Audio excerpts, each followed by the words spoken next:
네, 천주교 광주 대교구장이신 김희중 대주교는 지난 2014년 11월 한국 천주교 주교회의 신임 의장으로 선출되셨습니다. 최근 6년의 임기를 마치셨는데요. 3년 임기의 의장을 한 번 연임을 하셔서 모두 6년의 임기를 마친 것입니다. 그동안 주교회 의장으로서 굵직한 행보 보이셨는데요. 그동안의 소회와 함께 주요 활동들 한번 정리해 보고자 합니다.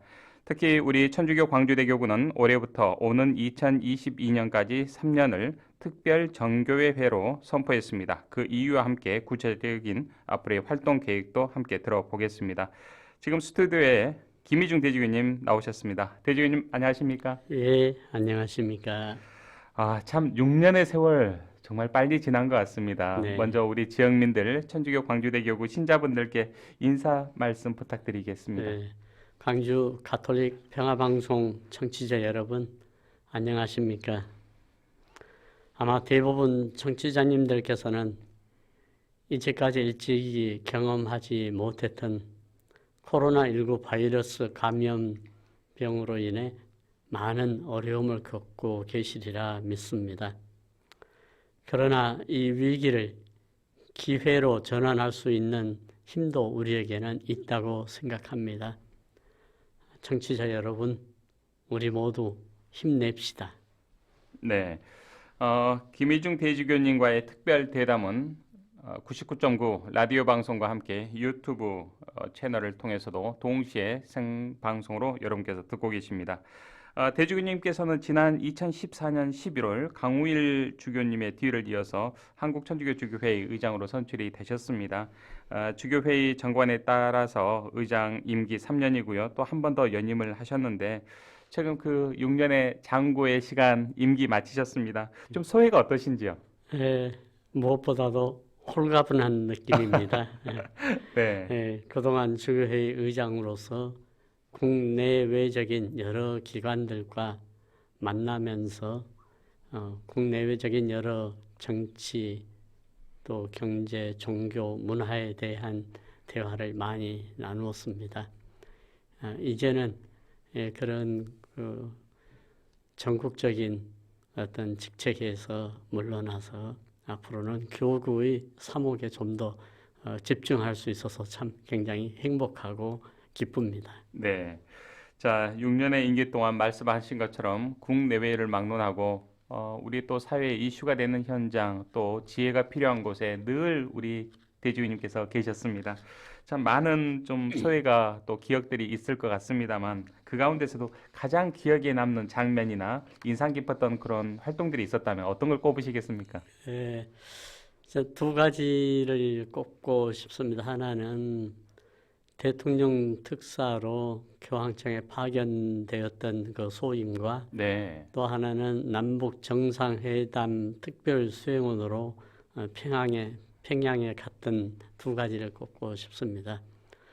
사실 그 교황청의 특사로 파견된 배경에 있어서는 저도 처음에는 어리둥절했습니다. 예. 왜냐하면 그때 2017년이었던가요?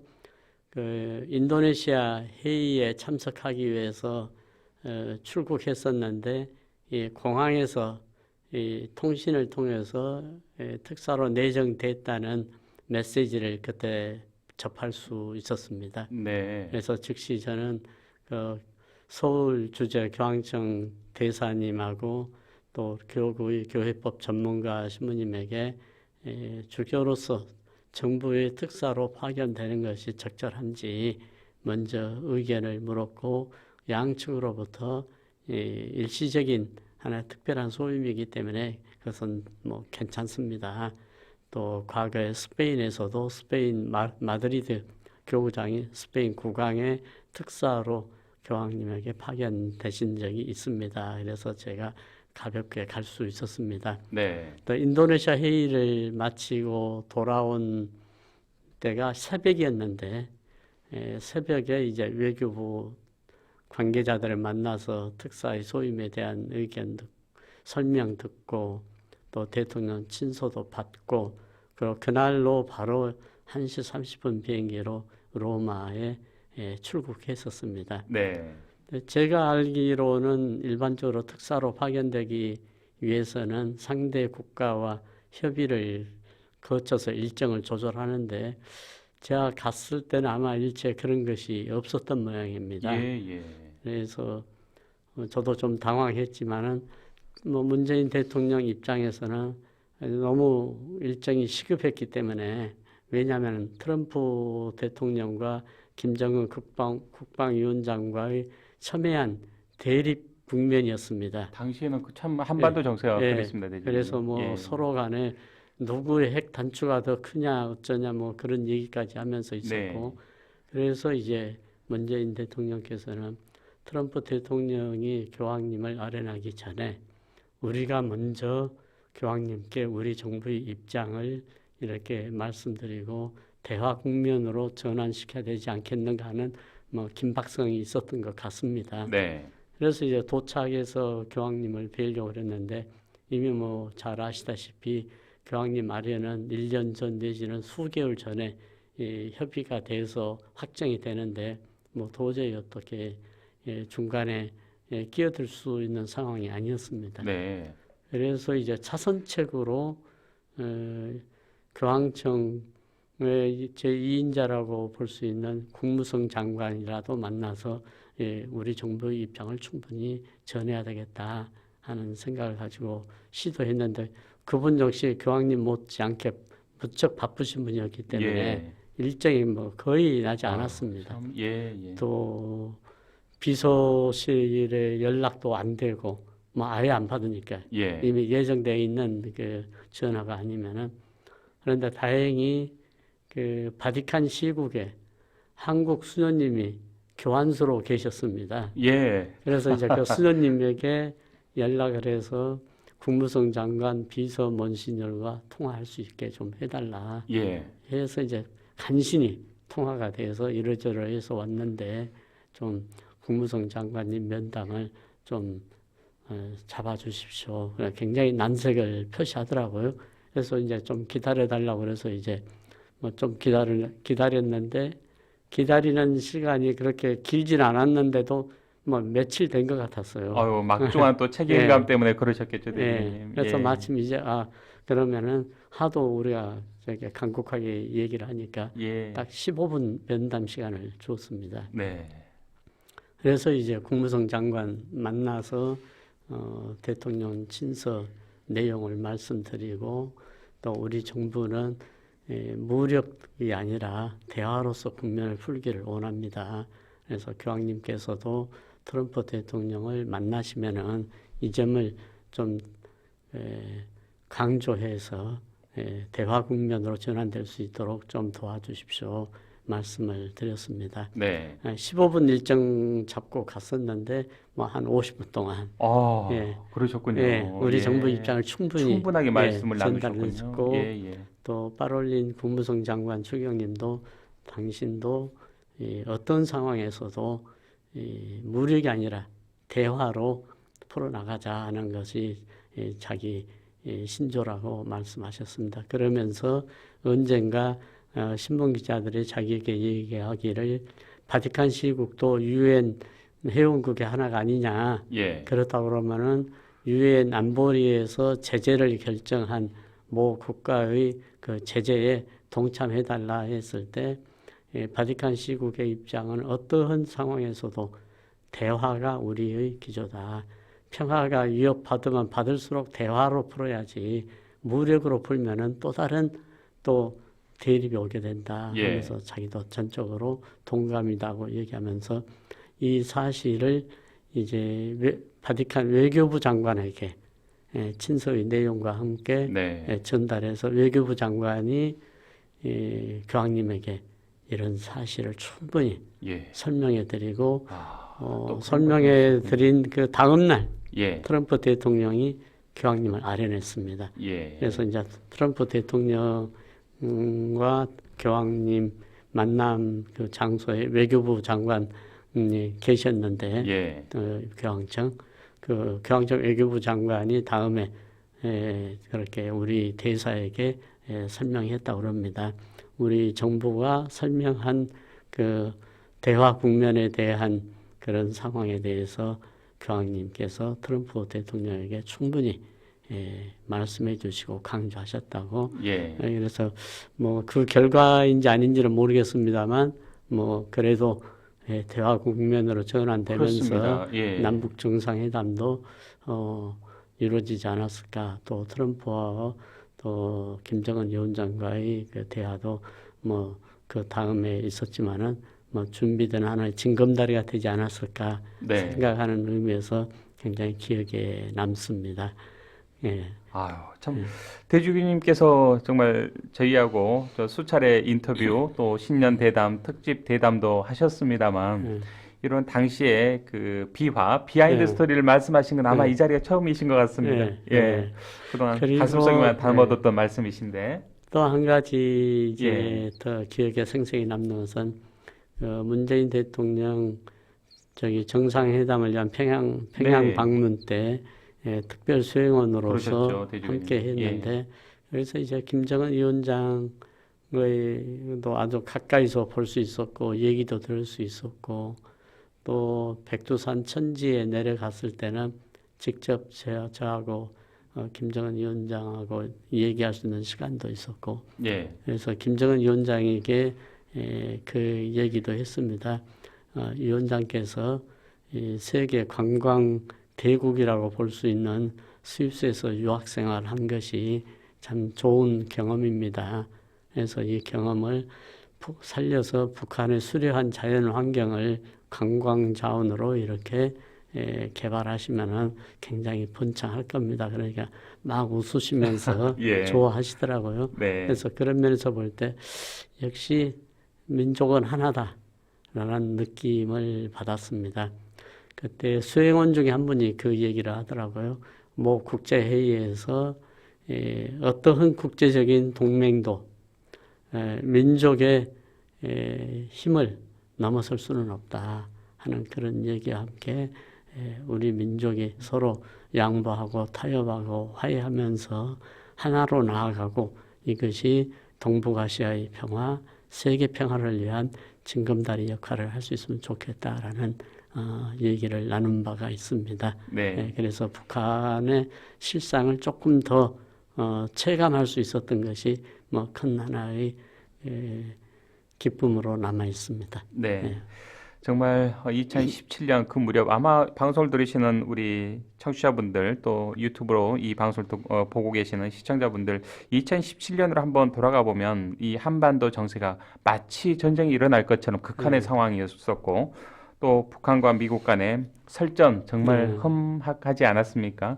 그 상황에서 이 평화의 사절단 또 대통령 특사 자격으로 가셔서 정말 어려움 끝에 그런 대화도 성사시키고 우리 정부의 입장을 충분하게 전달이 돼서 교황님을 통해서 미 대통령께 또 이게 전달이 됐고 그게 또 결과적으로는 한반도 평화에 또 디딤돌이 되는 소중한 역할을 하신 것 같습니다, 대주교님. 저도 기쁘게 생각합니다. 예.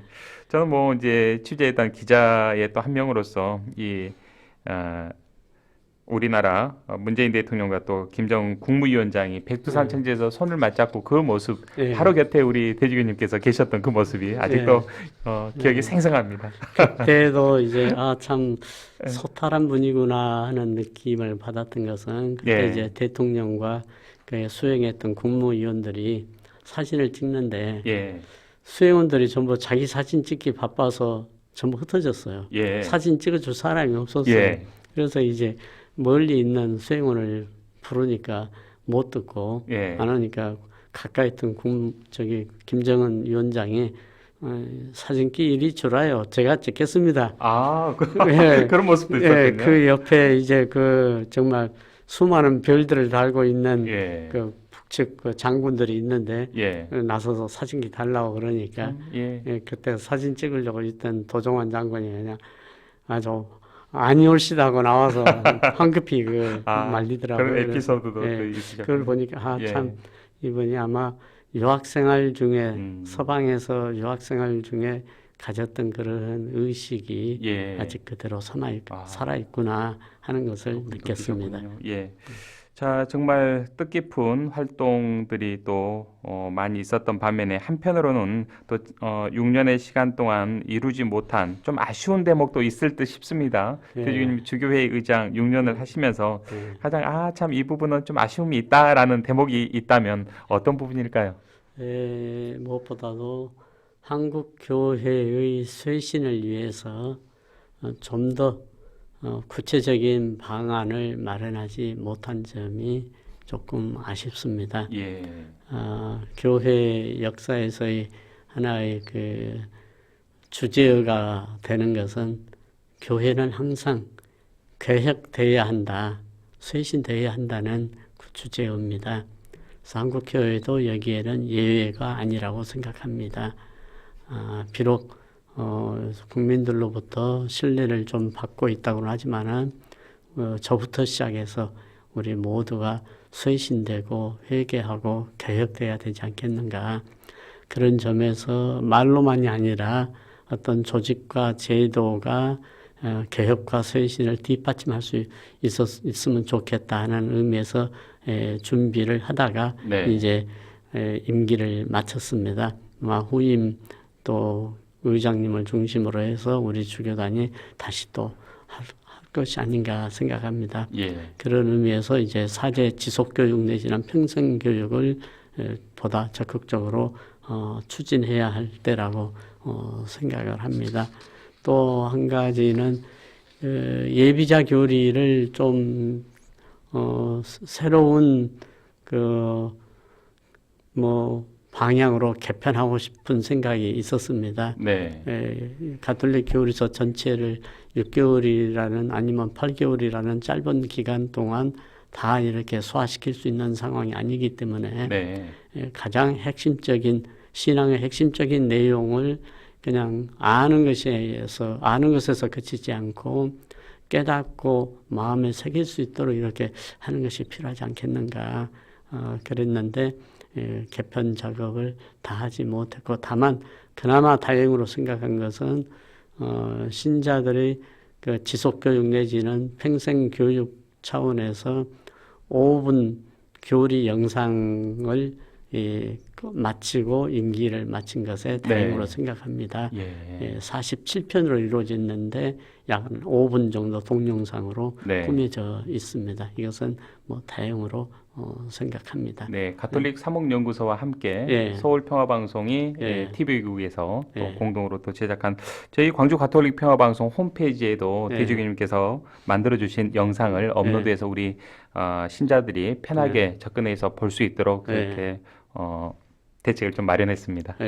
감사합니다. 네. 자, 대주교님께서는 이 이명박 박근혜 정권을 거치면서 한결같이 좀 말씀하셨던 부분이 정전협정을 평화협정으로 좀 전환해야 한다 이런 말씀이셨고 좀 남북 문제에 대해서는 정말 일관되게 좀 평화를 강조하셨는데 최근에 좀 근자에 이 해수부 공무원 피살 사건 이후에 문재인 대통령도 유엔 연설 등을 통해서 종전선언에 대한 의지를 강하게 지금 밝히고 있지 않습니까, 대주교님?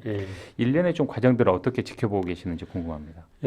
지금 현재 우리 모두가 잘 알고 있듯이 남북 간의 관계는 전쟁을 일시적으로 중지하자는 휴전 내지는 정전협정을 지금 맺고 있는 상황입니다. 그래서 이 전쟁을 완전히 끝내자 하는 종전협정이 평화협정으로 건너가는 하나의 필수적인 과정이 아닌가.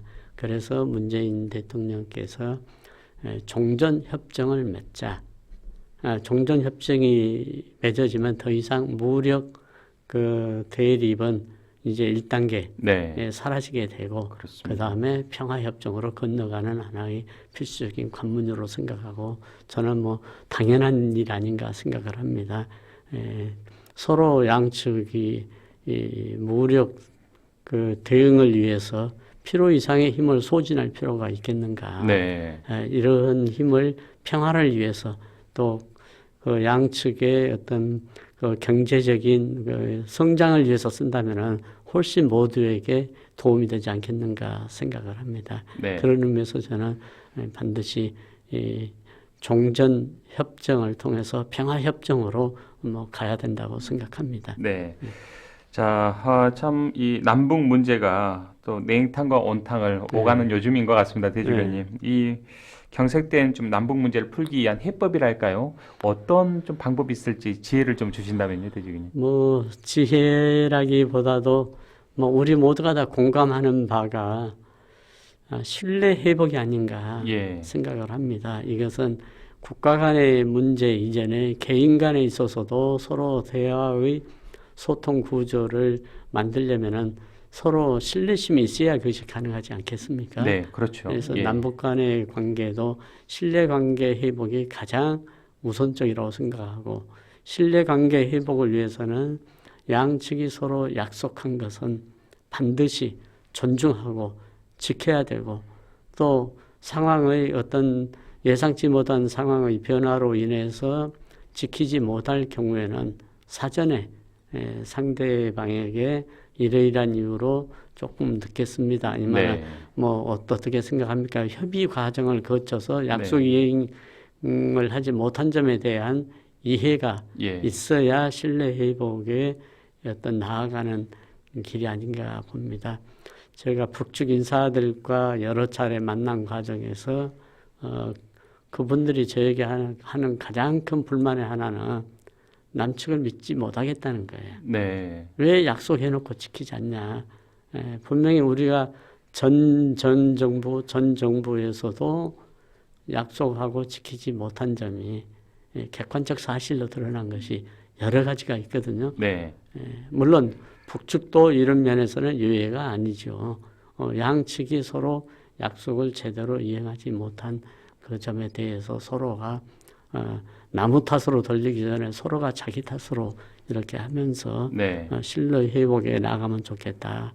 신뢰가 회복되면은 그 다음부터 대화는 조금 더 순조롭게 진행되지 않겠는가 생각합니다. 네, 무력의 힘으로 상대방을 제압하려는 것보다는 신뢰의 힘으로 상대방을 포옹할 수 있는 그것이 더 남북 간의 관계를 개선시킬 수 있는 길이 아닌가 생각합니다. 네. 지금 청취자 여러분께서는 최근에 주교회의 의장 임기 6년을 마치신 천주교 광주대교구장이신 김희중 대주교님과의 특별 인터뷰를 라디오와 유튜브를 통해서 듣고 보고 계십니다. 자, 대주교님께서는 지난 6월이었습니다. 정의기억연대 논란이 좀 한창 좀 뜨거웠지 않습니까? 예, 예. 예.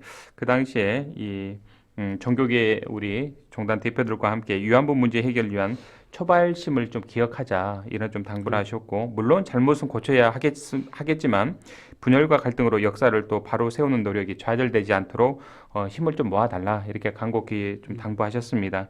특히 이 위안부 문제 해결은 역사 바로 세우기 우리 종교계도 새로운 좀 화두가 되지 않겠느냐 이런 좀 말씀도 주셨는데 당시에 좀 어떤 상황에서 이런 좀 말씀이 나오신 것인지 한 말씀 듣고 싶습니다. 꼭 그것이 공식화되어 있지는 않지만, 예, 호사다마라고 좋은 일을 하는 데 있어서는 항상 언짢은 일들이 끼는 경우가 많다. 예, 낄 수 있는 경우가 많다는 그런 뜻이 아닌가 봅니다.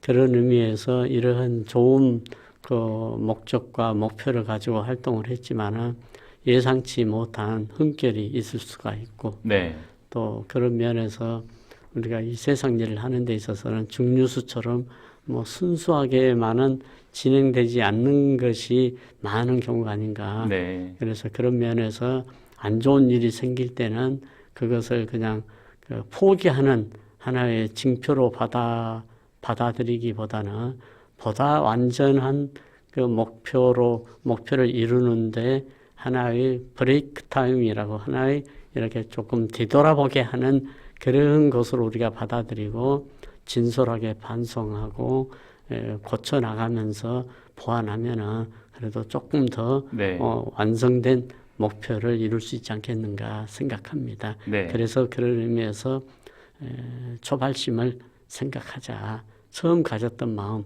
우리가 늘 그렇지 않습니까? 처음처럼 생각하고 처음처럼 그 정신을 가지고 네. 행동하자 하는 그런 마음이었습니다.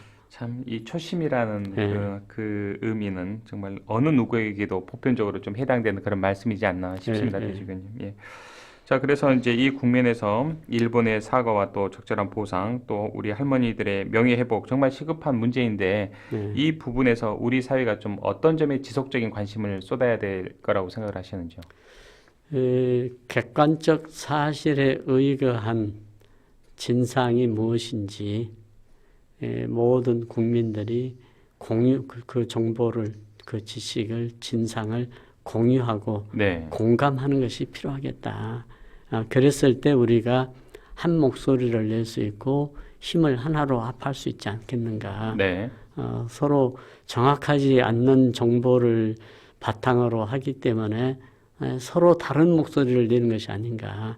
그래서 보다 더 객관적인 또 합리적인 자료를 바탕으로 이 진상을 공유하고 또 여기에 대한 문제의식을 공감하는 것이 필요하지 않겠는가 생각합니다. 네. 자, 대주교님 지금까지는 이 좀 남북 문제 그리고 우리의 사회 현안과 관련된 좀 제가 질문 몇 가지 드렸습니다. 이번에는 이 좀 복잡한 국내 정치 현안에 대한 우리 대주교님의 고견을 좀 듣고 싶습니다. 요즘에 뭐 신문을 펴거나 TV 뉴스를 틀면 라임 옵티머스 사건이 상당히 좀 도배가 되고 있습니다, 대주교님. 여기에 좀 중심적인 인물이 김봉현 전 스타모빌리티 회장이 또 옥중 서신으로 냉탕과 온탕이 지금 여당과 야당이 지금 오가고 있는 상황인데, 자, 이 사건이 좀 이 국면이 처음과 결이 좀 많이 달라지면서 정치권 파장에서 법조 로비, 그러니까 법조 비리로까지 좀 확산되는 양상입니다. 대주교님께서는 일련의 이런 보도들 어떻게 보고 계시는지 궁금합니다. 정치적 현안의 구체적인 내용에 대해서는 제가 언급하기가 좀 적절치 않은 것 같습니다. 네. 다만 왜 이런 일이 일어났을까? 저는 무엇보다도 우리 사회에 철학이 없다. 철학이 없는 사회는 너무 피상적인 이해관계에 함몰되지 않겠는가. 경제에 있어서도 경제 철학이 있어야 되고, 네. 왜 경제를 이런 그 방향으로 정책을 세워야 되는지 분명히 철학이 있어야만이 그 큰 틀에서 벗어나지 않을 텐데, 당장 일시적인 그 어떤 이익과 손해만 계산하지, 네. 손해가 보더라도 그것이 가치 있는 손해라면은 우리가 감당해야 되지 않겠는가. 그렇습니다. 예. 이익이라 하더라도 그것이 윤리적으로 허용되지 않는 이익이라면은 과감하게 뿌리칠 수 있는 그런 윤리적 양심과 철학이 있어야 되지 않겠는가. 네. 그런 의미에서 저는 우리 사회에 철학이 없는 사회고, 이것은 어떻게 조금 확대해서 생각하면은 교육에도 일단 문제가 있다. 네. 학교에서 철학 과목, 중고등학교에서 철학을 가르친다는 얘기는 들어보지 못했습니다. 그렇습니다. 예. 옛날에는 윤리 도덕 시간도 있었는데, 네. 지금은 있으나 마나 하게 되고, 그런 면에서 저는 굉장히 심각하게 생각합니다. 우리가 경제적인 이익을 위해서 기술 교육을 굉장히 강조하지만은 기술 교육 또한 굉장히 위험할 수도 있습니다. 예. 작년과 재작년에 교황청 학술원에서 세계적인 석학들이 모여서 제4차 산업시대에 있어서의 인권과 윤리의식에 대해서 네. 토론을 해서 책자를 발간한 바가 있습니다.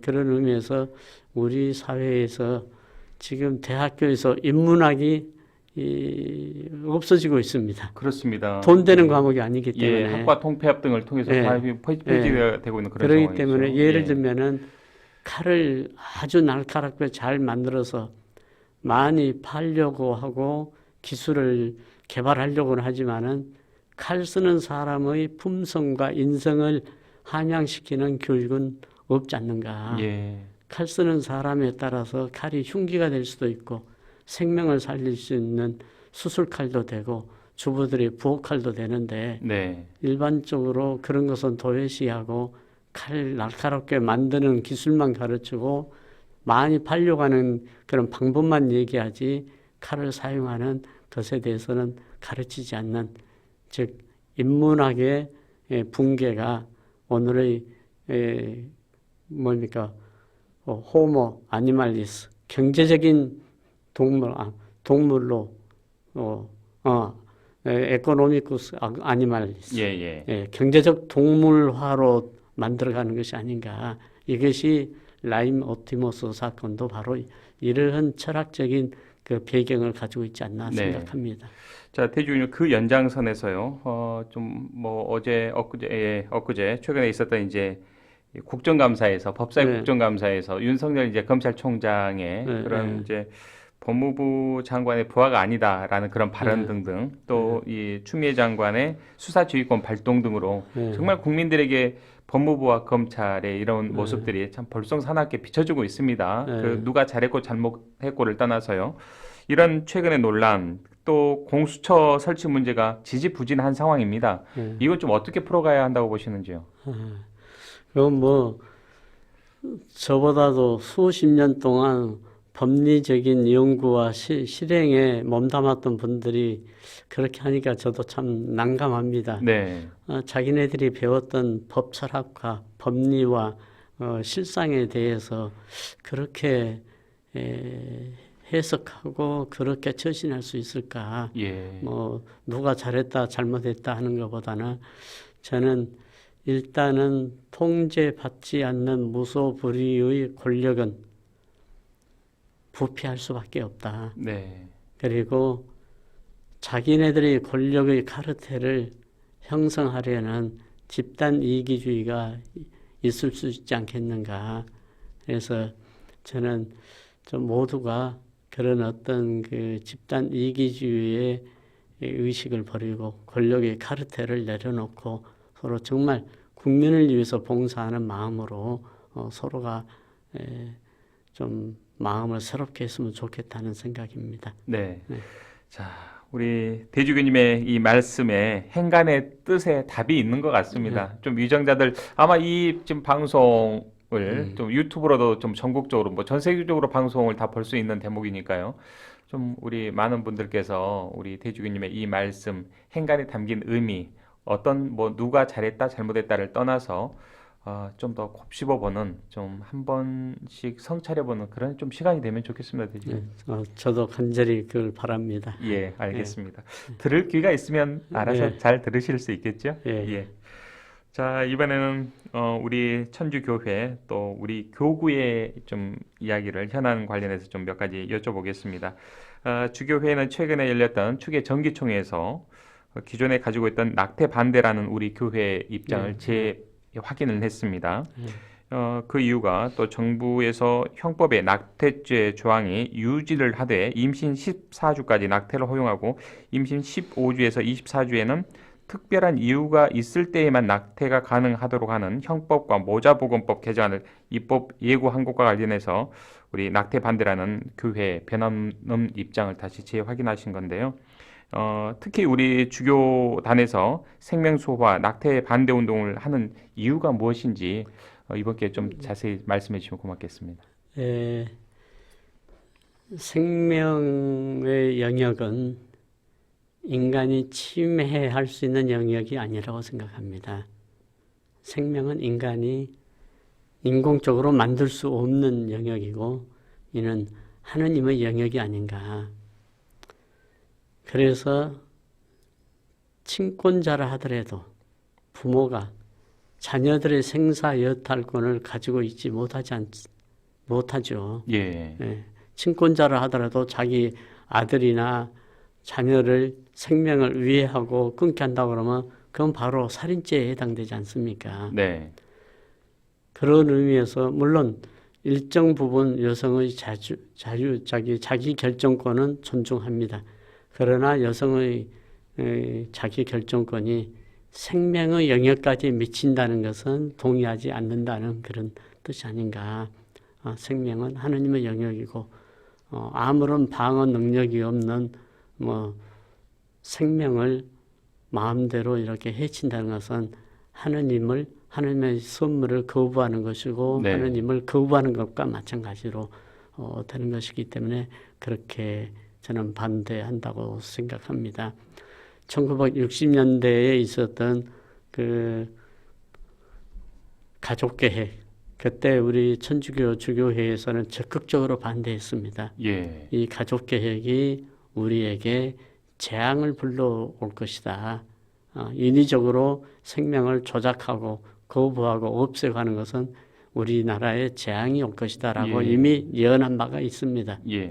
이런 의미에서 지금 현재 뭐 저출산 얘기를 많이 하는데, 예. 그래서 저는 무턱대고 낙태를 반대하기보다는 낙태할 수밖에 없는 그런 사람들이 있다고는 얘기를 합니다. 설령 그런 사람들이 있다 하더라도 그런 분들의 낳은 아이들을 우리가 키워줄 수 있는 예. 사회적인 제도가 돼야 되고, 무조건 여성에게만 그 책임을 묻는 것보다는 거기에 동참했던 남성에게도 예. 양육 그 책임이 있는 것으로 법적으로라도 하고, 그다음에 정부는 그 미혼모들이 낳는 아이, 또 아이를 더 출산해서 기를 수 없는 그런 어려운 가족에게 예. 적극적으로 자녀 부양할 수 있는 경제적인 혜택과 여러 가지 사회적인 뒷받침을 해주는 것이 필요하지 않겠는가 생각을 합니다. 예. 그런 의미에서 우리 교구에서는 아마 전라남도와 광주 광역시 통틀어서 미혼모 집이 아마 우리 교구에서 하나 있지 않나 생각합니다. 목포에. 예. 목포에요. 예, 예. 그래서 저는 이것을 더 확대했으면 좋겠다. 지난번 주교회의에서도 그것을 서로 대화 가운데 예. 거의 공감대가 형성이 됐습니다. 우리가 무턱대고 낙태를 반대하는 것보다는 낙태할 수밖에 없는 사람들의 문제를 해결하기 위해서 예. 우리가 국가가 또 교회가 일정 부분 협력해서 그분들의 어려움을 덜어주고 아이를 키워주고 키울 수 있도록 우리가 뒷받침해주고 그렇게 하자, 그렇게 서로 얘기를 나누었습니다. 예. 자, 단순히 이 낙태의 문제에 대해서 손가락질을 좀 하기보다는 우리 사회에서 이제는 좀 품어 안을 수 있는 사회 제도적인 좀 정비 마련, 그게 또 최근에 우리 대주교님께서 직접 축복식을 주례하셨던 목포 미혼모의 집에서 하나의 좋은 사례를 좀 발굴할 수 있지 않을까 싶어요. 대주교님. 그렇습니다. 자, 또 올해 2월부터 시작된 코로나19 위기 말하지 않을 수 없습니다, 대주교님. 정말 우리 교구뿐만 아니라 뭐 우리나라 또 전 세계적으로 참 힘든 시기를 보냈는데 그 가운데서도 우리 교구는 또 이 코로나19 방역에 적극적으로 동참을 하면서 또 대주교님께서 선제적인 결정도 해주셨고 참 이 발빠르게 대응을 해주셨는데 수개월이 지나면서 여러 가지로 좀 교구 운영에도 많이 좀 힘이 들지 않을까 싶습니다, 대주교님. 실제로 좀 피부에 어떻게 좀 와닿고 계시는지. 사실 뭐 소상공인들이 더 힘들겠죠. 예, 자영업자들이 더 힘들고 생존권에 관계된 경제적 위기를 겪고 있으니까. 그러나 이제 우리도 그 교회 기관에서 근무하고 있는 직원들의 월급을 줘야 되는데 그것이 만만치 않죠. 그렇죠.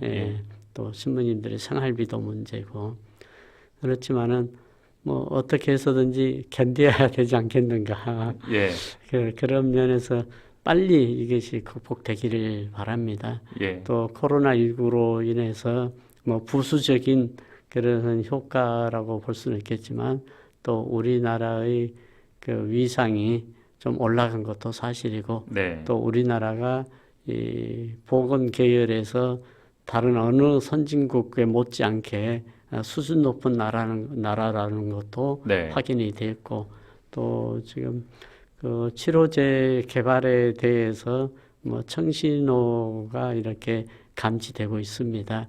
아마 금년 말이나 내년 초에는 치료제가 개발돼서 상용화될 수 있지 않겠는가 하는 예측을 정부 당국자들로부터 뭐 들은 바가 있습니다. 그래서 하여튼 이 코로나 국면을 통해서 우리가 공감하는 바는 이제는 혼자서는 어떤 것도 할 수 없다.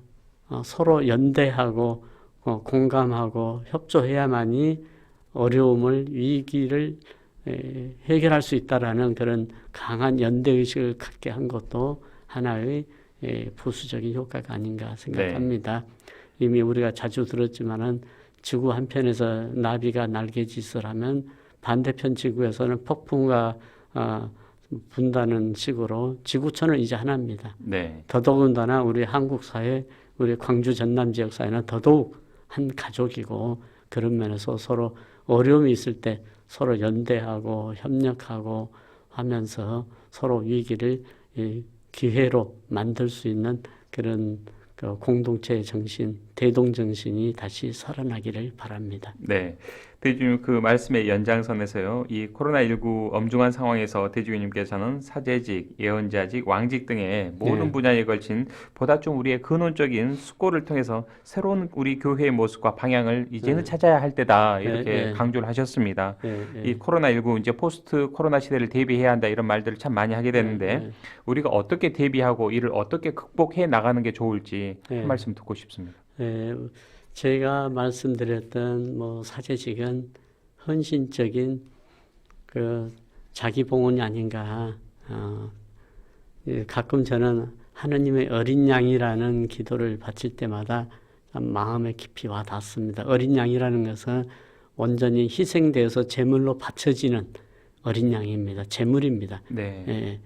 사제들은 바로 하느님의 어린 양의 뒤를 따르는 사제로서 자기 헌신이 보다 철저하게 이루어지고 봉사하는 그러한 정신을 더욱 가다듬어야 되겠다는 생각이고, 또 왕직이라는 것은 우리가 일반적으로 왕 하면은 군림하고 지배하고 명령하는 것으로만 생각하는데 교회에서 얘기하는 왕직은 그야말로 군림하고 지배하는 주인 노릇이 아니라 종들의 종으로서 봉사하는 왕직입니다. 이런 면에서 우리가 서로 상대를 존중하고 배려하는 이러한 왕직, 봉사직을 한번 공동체 정신을 발휘하자. 예언직이라는 것은 그 하느님의 뜻을 보다 많은 사람들에게 가감 없이 보태지도 말고 빼지도 말고 그대로 전달되도록 해서 하느님의 그 정말 가르침이 이 공동체에 더욱 실현되기를 바라는 예언직을 실천하자라는 그런 뜻으로 말씀드렸습니다. 네. 그리고 대주님께서는 우리 교구를 올해부터 이제 오는 2022년까지 3년 동안을 특별 정교회 해로 이제 선포를 하셨습니다. 그 이제 선포 이유와 함께 이 교구 3개년 특별 정교회 해 어떤 의미가 있는지 우리 신자분들께 좀 한 말씀 해주시겠습니까? 세례를 받은 모든 신앙인들은 바로 파견된 자들입니다. 파견된 자들이라 하면 하느님의 말씀을 전파하기 위해서 파견된 자고 그것이 바로 소명입니다. 그런데 서양 언어로 선교라는 말은 미시오입니다. 미시온, 미시오고 사명이라는 말도 미시오입니다. 또 파견이라는 단어도 미시오입니다. 이런 의미에서 이 세례받은 우리 모두는 하느님의 말씀을 보다 많은 사람들에게 선포하기 위해서 파견된 소임을 사명을 가지고 있다. 이런 의미에서 전교 곧 선교는 우리의 목표고 목적이다. 이런 의미에서 뭐 이것이 어떤 그리스도 교만의 어떤 종교적 집단 이기주의에서 세력을 확장하자는 의미가 아니라 보다 많은 사람들이 종교와 상관없이도 보다 많은 사람들이 정말 선을 지향하고 진리를 지향하고 아름다움을 지향하면서 서로 공동체 정신으로 더불어 살아가는 정말 세상을 만들어보자 하는 그런 의도로 그러기 위해서는 우리가 앞장서자 그런 의미에서 특별 정교회를 3개년 더 연장해서 하는 것으로 정했습니다. 그러셨군요.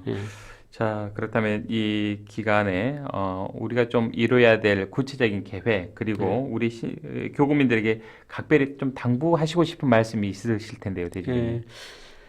일단은 거기 파견된 선교사로서 우리의 사명을 완수하기 위해서는 우리 스스로가 첫째 쇄신돼야 되겠다. 우리 스스로가 개혁돼야 되겠다. 그리고 우리가 선포하고자 하는 그 말씀에 대해서 우리가 잘 알아야 되겠다. 네. 공부를 해야 되겠다. 무엇보다도 하느님 말씀이죠. 하느님 말씀을 보다 더 친숙하게 접근하고 읽고 묵상하고 그 뜻을 배우고 그 다음에는 실천하자. 네. 그래서 우리가 자신이 쇄신되고 하나님 말씀의 공부를 더욱 충실히 하고 말씀 공부를 통해서 깨달은 바를 실제 생활에서 실천할 수 있도록 하는 것이 우리 3개년 특별 정교회의 기본이 아닐까 생각합니다. 네. 참 여러 가지 우리 대주교님의 그동안에 좀 가슴속에 묻어뒀던 그런 말씀도 들었고 또 우리가 신앙인으로서 또 우리 교부민으로서 어떤 마음 자세로 신앙생활을 해야 될지 그리고 정교회 3년을 이제 우리가 앞으로 보내면서 좀 어떤 좀 이 각오와 자세를 가져야 될지에 대해서 좀 이야기를 들어봤습니다. 이번에 좀 지역 현안과 관련돼서 한두 개 좀 여쭤보겠습니다. 아마 이제 광주시장도 그렇고요, 전라남 도지사도 그렇고 어떤 주요한 좀 어려움이 있을 때 대주교님을 찾아뵙고 늘 지혜를 구하고 있는 것을 알고 있는데 요즘에 이제 우리 지역에 좀 핫한 이슈가 시도 행정 통합 문제입니다, 대주교님. 이게 좀 광주에서는 좀 적극적인 모양새인 반면에 전라남도는 급히 서두를 일이 아니다. 일단 우리 도민들의 여론을 수렴하는 과정들을 좀 차분히 거쳐야 하지 않겠느냐. 숨고르기를 하고 있는 모양새입니다. 우리 대주교님께서는 또 목포 토박이이신데요. 시도 통합 문제와 관련해서 어떤 좀 생각을 가지고 계시는지 한 말씀 듣고 싶습니다. 저는 광주 전남은 원래 한 뿌리입니다. 한 뿌리였고 그래서 서로 상생할 수 있는 길이 무엇인가 찾아보면 좋겠습니다. 상생할 수 있는 길을 찾는 것은 자기 지역의 이익만 최대한으로 생각하려고 하면 이루어지지 않습니다. 상대가 있기 때문에 서로 접점을 찾아야 되고 서로 양보와 타협을 통해서 주고받으면서 서로 상생할 수 있는 길을 찾아야 되는데 자기 지역의 이익만 극대화시키려고 하면은 그것은 지역 이기주의로 떨어지게 되고 결국은 우리 지역이 타 지역의 경상도나 다른 지역에 대해서 오히려 발전을 가로막는 형국이 되지 않겠는가 걱정이 됩니다. 이미 경상도에서는 신공항 건설에 대해서 그 지역 이해관계가 첨예하게 결부되어 있는 지역들이 서로 양보하고 타협해서 단일안을 마련했습니다. 왜 우리는 그걸 못하는지 광주 5.18 정신을 대동정신이라고 얘기하는데 이 대동정신은 광주 지역만을 위한 대동정신이 아니었고 인류의 보편적인 가치를 위한 대동정신이었고 이것을 조금 우리 지역 현안에 이렇게 결부시켜 본다면 광주 전남이 서로 상생할 수 있는 길. 그리고 전남도 무조건 전남의 이익만을 생각하지 않고 광주도 광주만의 이익만을 생각하지 않고 서로 보완할 수 있는 길이 반드시 있을 겁니다. 그래서 저는 상생할 수 있는 길을 좀 아주 냉철한 이성으로 생각해 보면 좋겠다 생각합니다. 우리 대주교님의 말씀의 연장선에서 광주 군공항 이전 문제와 민간공항 이전 문제도 함께 그런 생각을 가지고 그런 자세로 좀 고민하면 좋겠다는 생각입니다.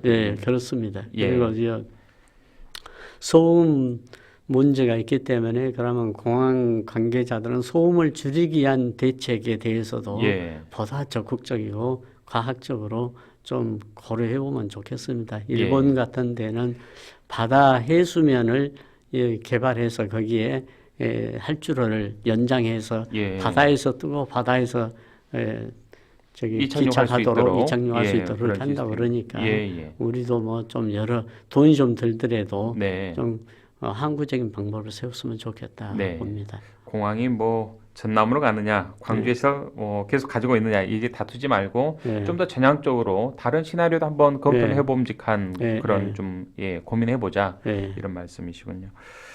자, 대주님 요즘에 정말 매스컴도 많고요. 또 유튜브 채널이 워낙 활성화되다 보니까 예, 확인되지 않은 그런 가짜 뉴스들이 예, 성행하고 있습니다. 예, 이 이른바 혼용무도의 언론 예, 환경 속에서 예, 광주 가톨릭 평화방송이 어떤 방송으로 좀 자리매김되었으면 좋을지 예. 한 말씀 듣고 싶습니다. 예. 뭐 아까도 잠깐 그 말씀드렸습니다만 철학이 있는 광주 평화방송국. 예. 어떠한 뉴스를 하더라도 어떤 프로그램을 만들더라도 그 프로그램의 목적성과 목적이 합당한가, 그 다음에 목적을 이룰 수 있는 방법이 적절한가. 예, 우리가 윤리적인 원칙에서 목적이 수단을 정당화하지 못한다라는 원칙이 있습니다. 아무리 네, 목적이 좋다 예, 하더라도 수단이 그 윤리적이지 못하면 네, 그것은 아닌 것입니다. 예, 그래서 우리 광주 가톨릭 평화방송국 정말 홍익인간이라는 어떤 그 언론 철학을 가지고 봉사하는 언론, 그다음에 특별히 약자를 배려하고 약자의 대변인이 되는 평화방송국으로 날 수 있기를 바라고, 네, 속보성보다는 네, 정확성을 더 우리가 높은 가치로 두고 이렇게 했으면 좋겠다. 네, 그리고 기존 언론의 어떤 병폐에 대해서도 과감하게 개선을 요구할 수 있는 용기 있는 언론이 됐으면 좋겠다는 생각이 듭니다. 제가 알기로는 미국에서는 그 언론의 허위 보도나 과장 보도나 왜곡 보도가 있을 때는 그 언론사나 그 기자가 파산할 수밖에 없는 예, 징벌적 손해배상 청구를 받는다고 합니다. 예, 그리고 그만큼 언론의 책임이 중요하다는 것이죠. 예, 그것은 허위 보도나 과장 보도나 왜곡 보도는 언론의 자유하고는, 표현의 자유하고는 아무 관계가 없는 왜곡된 예, 이게 방림이기 때문에 우리나라도 한번 좀 생각해 보면 좋겠다 생각합니다. 왜냐하면은 네, 그런 왜곡이나 과장이나 허위 보도는 헌법이 보장하는 언론의 자유하고는 전혀 관계없는 그렇습니다. 정말 비정상적인 일탈행위다. 그렇게 생각하고 우리나라에서도 언론에 대한 징벌적 손해배상 청구가 법적으로 확보될 수 있으면 좋겠다 생각합니다. 네. 자, 이 최일선에서 또 방송을 제작하는 또 저희 제작진들, 광주 가톨릭 평화방송 모든 임직원들이 대주교님께서 주신 말씀 좀 가슴 깊이 새기고 좋은 방송 만들 수 있도록 최선을 다하겠습니다. 네, 늘 아낌없는 지원도 해주시고 계시는데 이 자리를 빌어서 다시 한번 감사드리겠습니다. 네, 지금. 감사합니다. 예. 자, 이제 서서히 인터뷰를 정리할 시간인데요. 끝으로 방송 듣고 또 SNS, 유튜브를 통해서 보고 계신 우리 국민들, 우리 교구민들, 시청취자분들께 대주교님 한 말씀 해주시면 고맙겠습니다. 네, 코로나19 바이러스 감염병으로 인해서 경제, 사회, 문화적으로 침울한 분위기가 지배적이고 또 두려움이 많습니다. 이런 데서도 좀 더 우리가 상대방을 배려하고 존중하는 그런 분위기 속에서 함께 견뎌 나간다면 애롭지 않으리라 생각합니다. 우리 모두 함께 힘을 내고 함께 견뎌 나갈 수 있기를 바랍니다. 이 방송을 들어주신 광주 가톨릭 평화방송국 청취자 여러분 복 많이 받으시고 행복하시기 바랍니다. 네. 앞으로도 우리 김희중 대주교님, 천주교 광주대교구장이신 김희중 대주교님의 영육간의 건강을 위해서 정말 진심을 다해서 기도를 드리고요. 오늘 정말 오랜 시간 그동안 감춰졌던 비하인드 스토리까지 말씀해 주셔서 너무 감사드립니다. 대주님 오늘 출연 고맙습니다. 네, 감사합니다. 지금까지 천주교 광주대교구장이신 김희중 대주교님을 모시고 이야기를 나눴습니다. 오늘은 끝곡으로 좀 요즘 분위기와 좀 걸맞을 것 같은데요. 바리톤 김동규가 부르는 10월의 어느 멋진 날에 전해드리면서 특집 대담 주교회의 의장 6년 임기 마친 김희중 대주교에게 듣는다. 여기서 모두 마치겠습니다. 지금까지 기술의 송승용, 김성결, 페이스북, 유튜브 중계 김승환, 제작 양복순, 저는 김성균이었습니다. 여러분 평화를 빕니다.